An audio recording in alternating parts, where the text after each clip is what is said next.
Alexander Hanson is Pontius Pilate in Jesus Christ Superstar.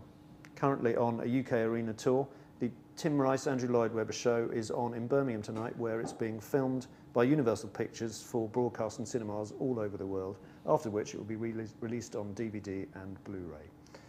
Alex, you saw the original Jesus Christ Superstar, did you not? I did, yes. In 73, 74, around there, I think. I was taken to see it as a kid, and it blew me away. It was fantastic.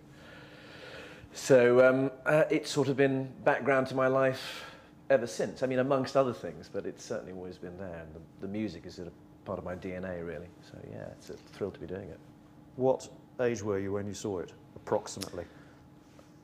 Trick question. I was, because of my maths, 13, 14? 13, 14, yeah, about then. Yeah. And here you are playing Pontius Pilate. How did this casting come about? Well, I mean, the usual route. Your agent gets hold of you and says, Alex, listen, they're doing this arena tour, Jesus Christ Superstar. You may be aware of it. They're doing a television program. Are you interested? I said yes straight away, and then I had to go meet the director and one of the producers for an audition, and that seemed to go okay. And then there's the usual haggling about asking for too much money or them offering too little, all that. And finally, we reached some kind of compromise, happily, and then here I am doing it. And, you are the only actor in this who comes from the kind of conventional theatrical background. Everyone else is in showbiz, yes, but they work in slightly different areas of the entertainment industry. Yeah. So I wonder if you could talk about how you, as a stage actor, kind of grapples with the business of going on stage in front of many thousands of people and delivering a performance to a much larger arena than you would necessarily be used to. It's a great question because because musical theatre. Let's call this musical theatre. I know we're in an arena, so it's slightly different. It's more sort of concert. It sort of requires a different discipline from, say, normal straight theatre. So you just try and make it live. Listen, I'm going to sound terribly precious, but you try and make it truthful for yourself, and get it into your bones. Know the lines. Know what you're saying. Do your research. And the point is, going in front of any audience is kind of frightening, but it's addictive. So you sort of want to make yourself bomb-proof, so that regardless of what's out there, you've got something that's grounding you, that's rooting you. So you just know it very well. You know what you're trying to say with your line very well. Of course, with music added, it means that you're not saying, "Can I have a cup of tea?" You're saying, "Can I have a cup of..." And just, the thought is sort of elongated. So that's its different discipline. So you've almost got to, what I tend to do is I tend to go through, is this interesting? I don't know. But I tend to go through my songs as a monologue without the music. So, so it's there, so I know what I'm doing. And then sing it later, hopefully retaining those objectives and actions, etc. There you go. You're not performing a version of Jesus Christ Superstar that no one's heard about yet. Didn't realise there were any cups of tea in Jesus Christ Superstar. But you know what I'm saying. Yeah. I'm having a laugh. You being the only, as it were, an actor with a conventional theatrical background, how did that impact on the way in which rehearsals were run? Because other people have acted. Whether I had an impact on rehearsals. Well, whether you were a sort of had an avuncular role as a kind of senior citizen or whatever. Less of the senior, thank you very much. In rehearsals, whether you were on hand to say, actually, whether you could have a slightly directorial role. I wouldn't dream of it. No. You get on. I mean, listen, if that whole rehearsal process, everybody's feeling each other out, really, getting to know each other, and of course you kind of know each other by reputation. If somebody comes along and asks, what do you think about this bit?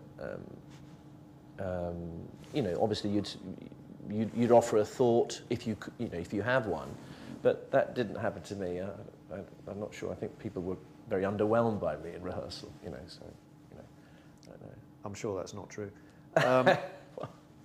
You are acting alongside some extremely famous people, Yeah.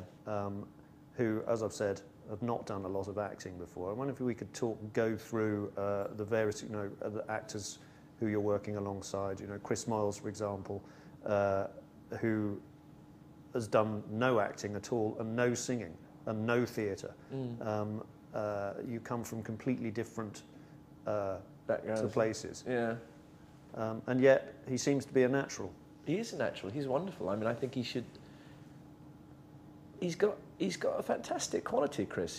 He's. I keep saying, you've got to do some telly and film. You've got to get out there. I mean, the stage thing, it really is. A lot of stage is about technique. So that would be tricky for Chris. I mean, this is different because you've got mics and. But I mean, of course he could do stage thing. But I think he should do some telly and film because he's got that wonderful, wonderful face, and it's sort of he's like the clown. He's like the that stereotype. The clown. Maybe he could do Man for All Seasons and play every man, and he's just got a wonderful. That face is beautiful. I think he says he's ugly. I think he's gorgeous. How about Tim? Oh, what can you say? The guy is just amazing. I mean, he's just he's the man of the moment, and I think he's done a little bit of acting, not a lot, but he's a natural. I mean, he's got it, and great singing voice, fantastic writer, good looking, sexy. I mean, he's got the lot. He's got the whole package.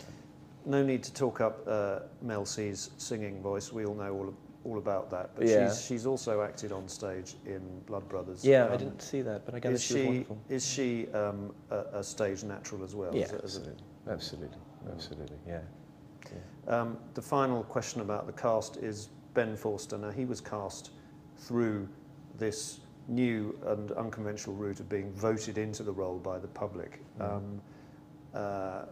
What do you think that the impact of that way of casting people in musical theatre is likely to be in the future? Does it work? Is it here to stay, in your view? Well, as long as it puts bums on seats, it's here to stay. Yeah, it's a wonderful marketing tool. That's not to take anything away from Ben, who's fantastic. They seem to be getting the right person for the job in each instance. I mean, I worked with Connie Fisher, which I think was the first time this happened, and in The Sound of Music, and she was terrific. So, it's a contentious issue, but if he wasn't good, then there'd be a problem. But he is. He's wonderful, and okay, you've got Chris Moyles and Mel C and Tim Minchin, but you're filling 15,000 seaters, and a lot of that's got to do with Ben and that TV programme. Now, this is being filmed tonight in Birmingham. That will be shown in cinemas all over the world, and it's then going to be released on Blu-ray and DVD. How do you deliver a performance which is, on the one hand, for 12,000 people, or however many it is, in front of you, plus the millions of people who are watching on a massive screen a long way away, or on a small screen at home? Do you recalibrate your performance in any way? No, I think I'm sure you could do, or maybe you could, I don't know, but no, you just got to do what you do every night. I think that's the point of it. That there may be a way of doing it, but I don't have those skills. I mean, if it's just a TV or it's just a film, then of course you do it differently. But we've been performing it, as playing to 15,000 people, and it seems to have worked. I mean, I'm giving a big performance, I think, but it seems to work on camera. I don't know, I haven't seen it, but I'm just trusting what people say. But no, I won't be recalibrating, and I'll just do what I do, and if that's okay, that's okay. You saw this show nearly 40 years ago. Yeah. Why has it lasted?